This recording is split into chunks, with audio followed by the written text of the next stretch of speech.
Professor Antônio Cabral, referência também para todos nós sobre o assunto negócios processuais, não só no Brasil, mas no exterior também. Professor Antônio Cabral, com o tema Métodos Adequados, Políticas Públicas e Pandemia, procurador da República no Rio de Janeiro, ex-juiz federal, professor da UERJ nos programas de graduação, mestrado e doutorado, livre docente pela USP, doutor em Direito Processual pela UERJ, em cooperação com a Universidade de Munique, Alemanha, pós-doutorando na Universidade de Paris. Professor Cabral, muito agradecido pela sua presença, agradecimento este que faço como membro da Comissão de Processo Civil, presidente Bernardo.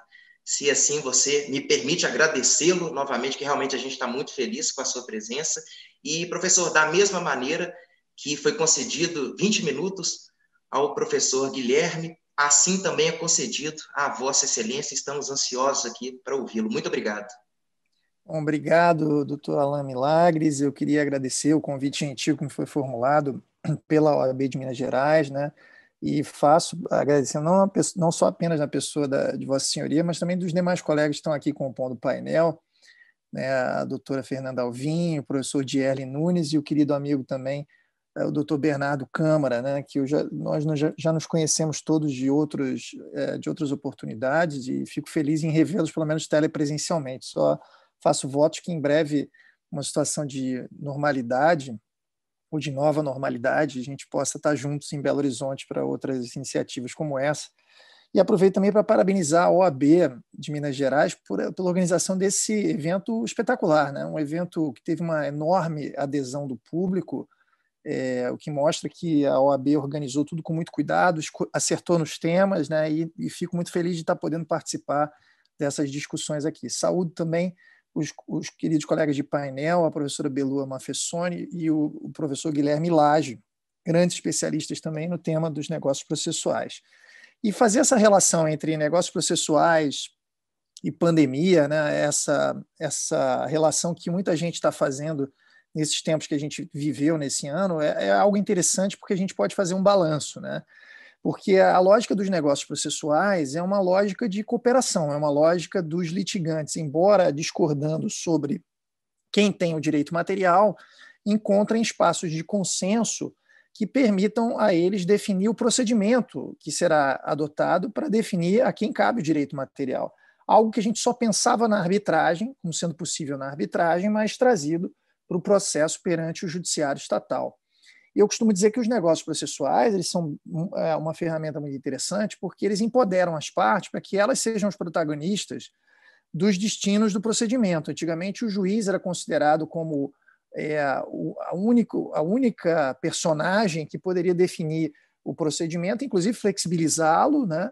Mas com a emergência dos negócios processuais, essa flexibilização passou a poder ter também uma origem negocial. As partes, num contrato, mesmo antes do conflito aparecer, ou já diante de um conflito surgido, quando o processo já está ajuizado, virem, sentarem na mesa e definirem quais vão ser os atos processuais e a forma dos atos processuais que serão praticados. E o barato dos negócios processuais é que essa definição cria uma norma do negócio jurídico que derroga naquele ponto a norma da lei. Então, ao fim e ao cabo, o que vai ser aplicado pelo juiz é uma combinação de regras do negócio e da lei, porque raramente as partes negociam do começo ao fim o procedimento.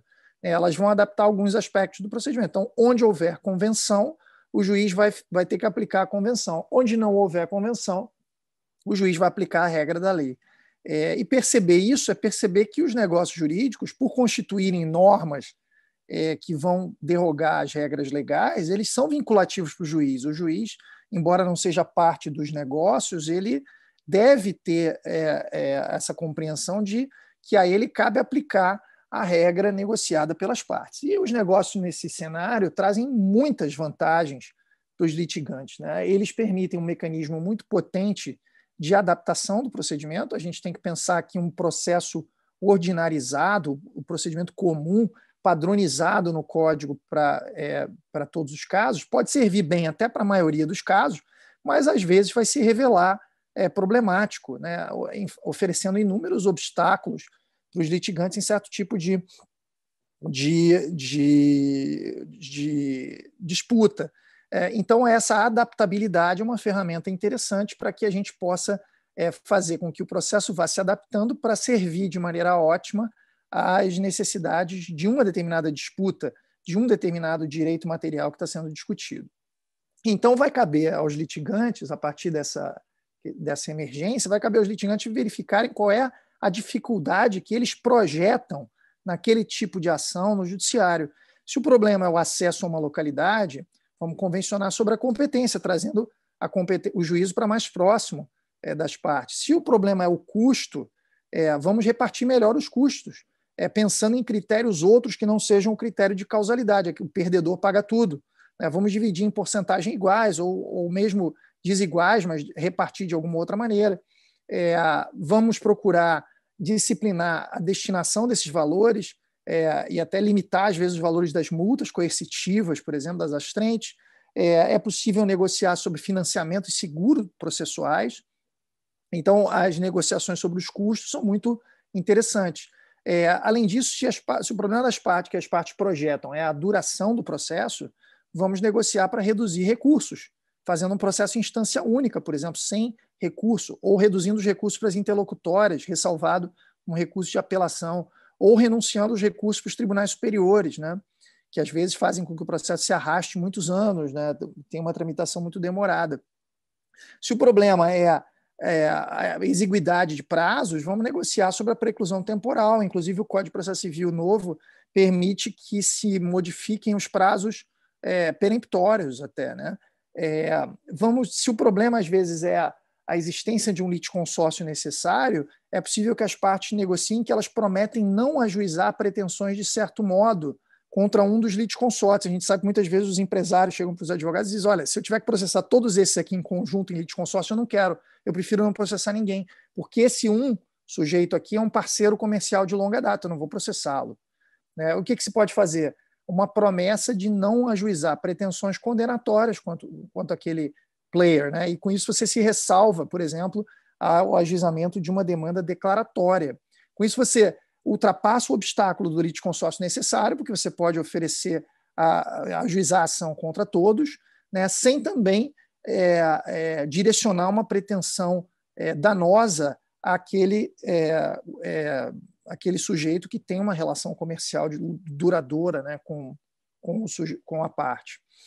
Se o problema está na atividade probatória, vamos negociar sobre a prova, e aí a professora Mafessoni vai tratar do tema.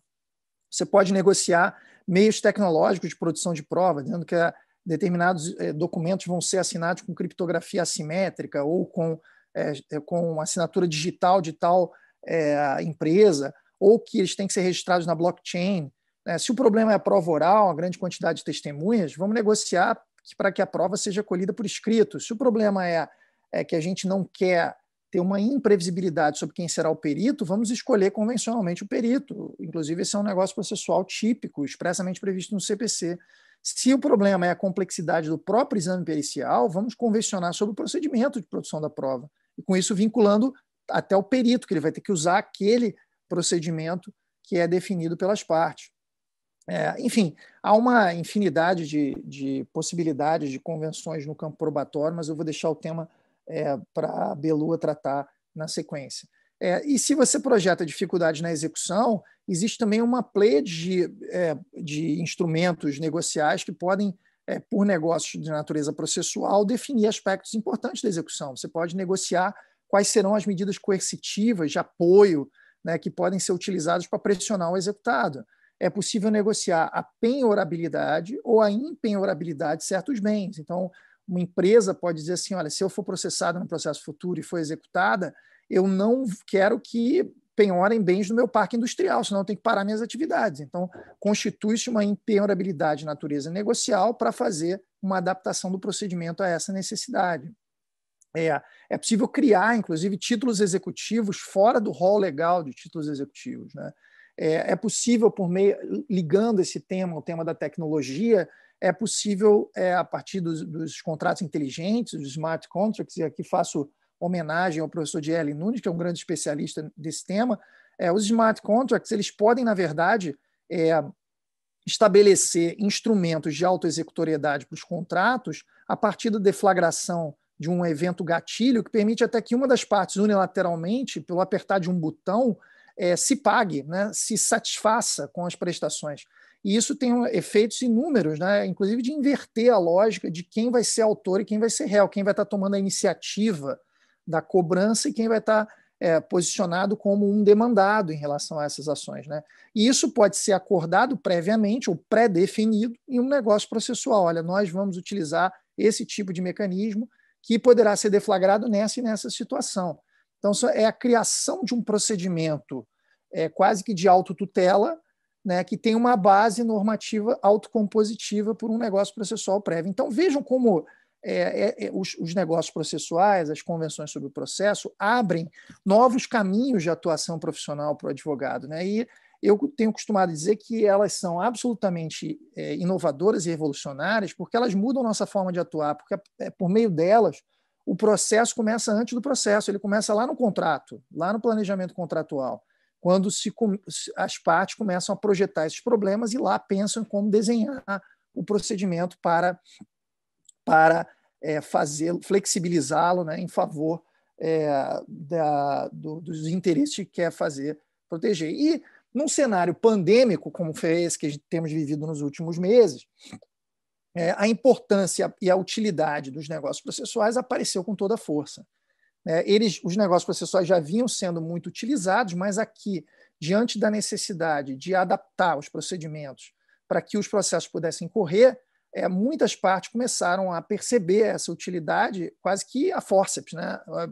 Foi às vezes, nos rincões mais publicísticos, onde ainda havia certa resistência às convenções processuais, como, por exemplo, no processo do trabalho, a pandemia revelou que é possível convencionar sobre o processo sem deturpar as características desses processos, sem tolher esses procedimentos do seu aspecto até protetivo de certos sujeitos, como é o caso do processo do trabalho, do processo nas causas de direito do consumidor, dos processos envolvendo incapazes, etc. E os juízes perceberam também bem o seu papel, né, que, sem interferir na vontade das partes, começaram a exercer aquela função de fomento da autocomposição, né, que está lá no artigo 3º, parágrafo 2º do CPC. Uma função que envolve a autocomposição não apenas sobre o direito material, mas também sobre o direito processual. Os juízes começaram a despachar nos processos em diversas esferas, né, estadual, federal, do trabalho, dizendo assim, digam às partes se consideram que é possível celebrar, praticar o ato processual por meio eletrônico, se aceitam que seja feita a audiência por uma plataforma de telepresencial como essas aqui. As manifestações das partes eram colhidas e o juiz formalizava, provocava as partes a manifestarem suas vontades sobre o negócio processual. E isso é nada mais, nada menos do que uma convenção processual provocada pelo juiz, não? Quer dizer, o juiz atuando ali não como um manifestante, alguém que está manifestando a sua vontade pela formalidade, até porque são as partes que devem abrir mão das formalidades, mas atuando como esse vetor, né? Proporcionando às partes às vezes, a informação, mas, sobretudo, também um ambiente de consensualidade para que elas possam chegar a essa solução. E aí, dentro da ideia de emergência, né, eu queria destacar 2 aspectos nos quais me parece que os negócios processuais podem se tornar importantes nesse período de retomada econômica, né? Porque o mundo vai ficar mais, e o Brasil, né, vai ficar mais empobrecido, muitas pessoas com dificuldades econômicas, pessoas naturais e jurídicas, que podem pretender rever negócios jurídicos que foram praticados anteriormente. E aí, os negócios processuais podem aparecer primeiro como objeto de revisão e depois como vetor dessa revisão, né? Claro que, como espécie dos negócios jurídicos em geral, os negócios jurídicos processuais também estão submetidos a fatos e atos jurídicos extintivos e modificativos, né?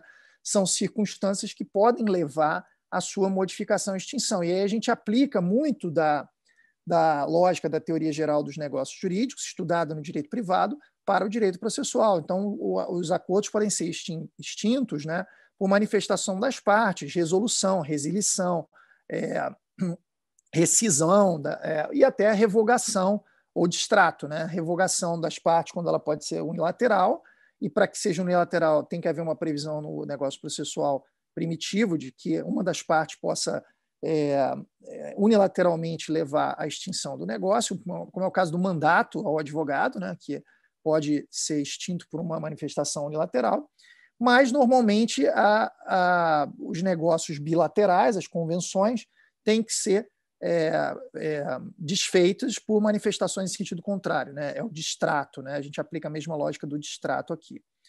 Mas é possível também que as partes pré-fixem cláusulas de adaptação, já prevendo ou antevendo possibilidades em que o negócio, diante de circunstâncias que talvez possam ter modificado a base do negócio, possam vir ou venham a ser adaptados e modificados, né? São as cláusulas de indexação, e elas podem atuar, por exemplo, sobre a remuneração de profissionais, como peritos, administradores, liquidantes, até dos próprios advogados, e as chamadas cláusulas de salvaguarda, que são aquelas em que, diante de uma mudança muito intensa que afete o equilíbrio das prestações, suspenda-se o cumprimento de uma determinada medida. Por exemplo, se algum tipo de remuneração foi fixada em moeda estrangeira, a pandemia fez com que o câmbio se alterasse muito pela volatilidade dos mercados, e essa mudança intensa de câmbio levar a uma suspensão do cumprimento de certas prestações e contraprestações. Há também possibilidade de se fixarem cláusulas de renegociação, né? Criam-se negocialmente loops de negociação, chamando os indivíduos para a mesa diante da deflagração de certas circunstâncias excepcionais. São cláusulas de dificuldade, né? As chamadas cláusulas de hardship, que podem definir os pressupostos para que isso seja, para que essa renegociação seja necessária. Por exemplo, a descoberta de uma prova nova pode fazer com que se revejam as renúncias probatórias que foram feitas antes que essa prova nova tivesse aparecido. O advento de uma nova fase no processo talvez possa levar a um loop de renegociação que leve à adaptação das convenções processuais que foram feitas antes. Quer dizer, de alguma forma, permitir que as partes vão reavaliando, né, os negócios processuais que foram celebrados à medida em que o processo vai avançando para outras fases. Agora, a gente também não pode excluir as possibilidades de modificação do acordo pelo juiz. É uma coisa muito da tradição brasileira, né? As partes firmam o contrato entre elas, depois se fingem praticamente, né, como incapazes e vão ao judiciário dizendo que o juiz deve meter o dedo e alterar o sinalagma que foi previsto pela sua manifestação de vontade. E, lamentavelmente, o judiciário brasileiro vem há muitos anos, por decisão judicial, interferindo, revisando contratos, né? E aí me parece que se aplica muito daquela lógica da teoria da imprevisão e da cláusula rebus sic stantibus também aos negócios processuais. Em alguns pontos, ela deve se aplicar com razão, né? Acordos processuais sobre o custo podem ser modificados se as condições financeiras se alterarem. Renúncias a meios de prova, por exemplo, renunciou-se totalmente à prova testemunhal, podem ser adaptadas se os convenientes demonstrarem que os documentos que eles pensavam que poderiam basear a sua pretensão, a sua defesa, foram destruídos por um evento inesperado, uma enchente ou um incêndio, né? E aí surgiria essa circunstância imprevisível que poderia levar a uma modificação. Se a contraparte não aceitar, me parece que é justo que se busque essa revisão do negócio processual no judiciário. Porém, eu quero destacar aqui que a Lei de Liberdade Econômica, que mudou vários dispositivos da legislação brasileira, inclusive o Código Civil, vem dizer que nas relações contratuais privadas prevalece o princípio de intervenção mínima do judiciário e excepcionalidade da revisão. E essa lógica me parece que deve ser aplicada também totalmente aos negócios processuais. Vejam, claro, e aqui a gente está pensando em relações paritárias, onde não haja nenhum tipo de desigualdade, né, entre grandes empresas, com advogados as assessorando. A gente não está falando aqui de uma situação em que é um grande conglomerado econômico com um rolo compressor contra um pobre coitado, né? A gente está falando aqui de relações contratuais entre pessoas privadas sem nenhum tipo de hipossuficiência ou desigualdade, que poderia levar, naturalmente, a um controle judicial até da própria validade do negócio processual na forma do artigo 190, parágrafo único do Código de Processo Civil. Mas eu acho que me parece que esses princípios que foram instituídos na legislação civil apontam para uma necessária redução do papel do judiciário nessa revisão dos contratos e também dos negócios processuais, né? Não, eu tenho visto os civilistas, às vezes, assim, é aquele cara que não gostou da alteração legal e quer fazer com que a lei diga o que ela não diz, né? Então, eu tenho visto vários civilistas dizendo assim, não, continua a mesma coisa. O judiciário continua podendo revisar, etc. Não me parece que continua a mesma coisa. O movimento que modificou o Código Civil me parece um claro movimento no sentido de reduzir o papel do judiciário na interferência em relações contratuais ou convencionais privadas entre pessoas sem hipossuficiência, né, sem nenhuma situação de disparidade. Gostemos ou não disso, me parece que é um norte do sistema, né? Então, para encerrar, eu queria dizer que as convenções processuais são uma nova fronteira, são um mecanismo muito útil para a flexibilização formal e são um mecanismo que empodera as partes a terem as rédeas do seu destino, a não ficarem mais à mercê da imprevisibilidade, de um processo caótico, burocrático, demorado, que a gente não sabe quanto vai custar, quanto tempo vai demorar, e que possam desenhar o processo adaptando para suas necessidades.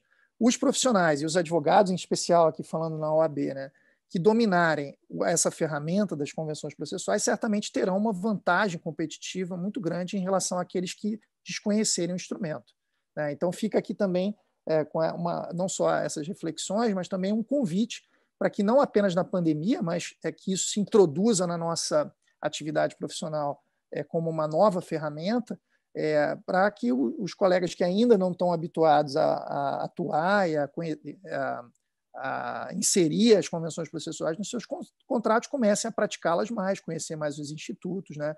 E acho que debates como esse aqui fazem muito bem porque nos permitem discutir essas ideias e debater cada vez mais as convenções. Mais uma vez, obrigado, Alain, saudando mais uma vez os colegas e parabenizando a OAB pelo evento.